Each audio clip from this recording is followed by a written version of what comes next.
కూడా ఆయనకి స్వప్నంలో దర్శనమిచ్చాడు. ఇచ్చి ఈశ్వరాజ్ఞ చేత రథం ఆగిపోయింది. ఈశ్వరుడు ఏం కోరుకుంటున్నాడంటే మీ యొక్క తపస్సుని లోకమునకు తెలియచెయ్యాలనుకుంటున్నాడు, మీ వాక్కు యొక్క ప్రామాణ్యము తెలియచెయ్యాలనుకుంటున్నాడు. అది అసలు రహస్యం.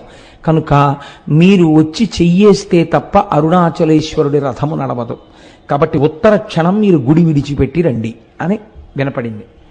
వినపడితే ఆయన గభాలను లేచి, ఇది స్వప్నంలా అనిపించట్లేదు, యథార్థంగా జరిగినట్టుందని చూస్తే చిమ్మ చీకటి. ఏం చెయ్యాలి అని ఆలోచించి ఇది నిజమేనా అని ఆయన ఆలోచిస్తున్నారు. రెండు చెవులలోకి మాటలు వినపడ్డాయి, ఇది యథార్థము, నువ్వు వెంటనే బయలుదేరి రథం దగ్గరికి వెళ్ళు అని. ఆయన వెంటనే గుడి తలుపులు వెయ్యడం కూడా మరిచిపోయి, రాత్రిళ్ళు తలుపులు వేస్తారు కానీ మీకు శివలింగ దర్శనం అవుతూ ఉంటుంది అరుణాచలంలో, తలుపులు దగ్గరకి వేసి ఆయన గబగబా ఆ తేరు ఆగిపోయిన ప్రదేశానికి వెళ్ళారు. వెడితే రథం అక్కడ నిలబడిపోయింది, చుట్టూ 10 మంది ఉన్నారు. వెంటనే ఈయన స్వామికి సాష్టాంగ నమస్కారం చేసి, ఈశ్వరా మీరు నన్ను అనుగ్రహించారు, కానీ ఇప్పుడు 10 మంది కాపలాదారులు మాత్రమే ఉన్నారు. ఇప్పుడు ఒకవేళ రథం కదిలినా ఆలయం లోపలికి వెళ్ళడం కష్టం. రేపు తెల్లవారుజామున నేను వచ్చి రథాన్ని మీద చెయ్యి వేస్తాను, కదిపేది మీరే, నా శక్తి కాదు, నన్ను అనుగ్రహిస్తారు అని చెప్పి మళ్ళీ వెళ్ళిపోయారు గుడికి. పడుకున్నారు. రోజు తెల్లవారకట్ట 4ంటికి తెలివచ్చేది. ఆయనకు ఆ రోజున మరునాడు ఉదయం 9 గంటలకి తెలివచ్చింది.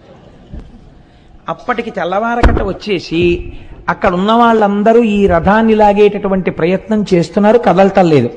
12 అయ్యేటప్పటికి ఎట్టి పరిస్థితులలోనూ గుడి లోపలికి వెళ్ళిపోవాలి, వెళ్ళిపోయి మహానైవేద్యమై మళ్ళీ మరునాటి పరిక్రమణం మొదలైపోవాలి. అలా వెళ్ళకపోతే భారీ ఎత్తున ప్రాయశ్చిత్తాలు చెయ్యాలి. ఆలయంలో ఉన్నటువంటి అధికారుల నుంచి అర్చకుల వరకు గడగడ వణికిపోతున్నారు. ఇలా వణికిపోతున్న సమయంలో గబగబా సంధ్యావందనాదులు పూర్తి చేసుకుని కావ్యకంఠ గణపతి ముని తనకున్న బట్టల మూటోటి పట్టుకుని వెళ్ళి వేద పాఠశాలలో దాన్ని అప్పజెప్పి ఆ రథం దగ్గరికి వెళ్ళి, అయ్యా నాకు చోటివ్వండి, ఈశ్వరుడు పిలిస్తే వచ్చాను అనేటప్పటికి అందరూ ఆయనకి చోటు ఇచ్చారు. ఆయన 2 మోకుల మధ్యలోకి వెళ్ళి సాష్టాంగ నమస్కారం చేసి, అరుణాచలేశ్వర నువ్వు పిలిస్తే నేను వచ్చాను, నువ్వు చెప్పిన మాట నిలబెట్టు అని కుడి చెయ్యి వేసి, ఇలా ఉంటారు కావ్యకంఠ గణపతి ముని, కుడి చెయ్యి వేసి ఇలా అన్నారు. అంతే. చాలా మంది కలిపి తేలిక వాహనాన్ని లాగేస్తే ఒక్కసారి ఎలా దూకుతుందో, అలవాట్లేనివాడు ఫస్ట్ గేర్ వేసేసి యాక్సిలేటర్ వదిలేస్తే బండి ఎలా దూకుతుందో అలా ఒక దూకింది అరుణాచలం రథం. దూకి గుళ్ళోకి వెళ్ళిపోయింది.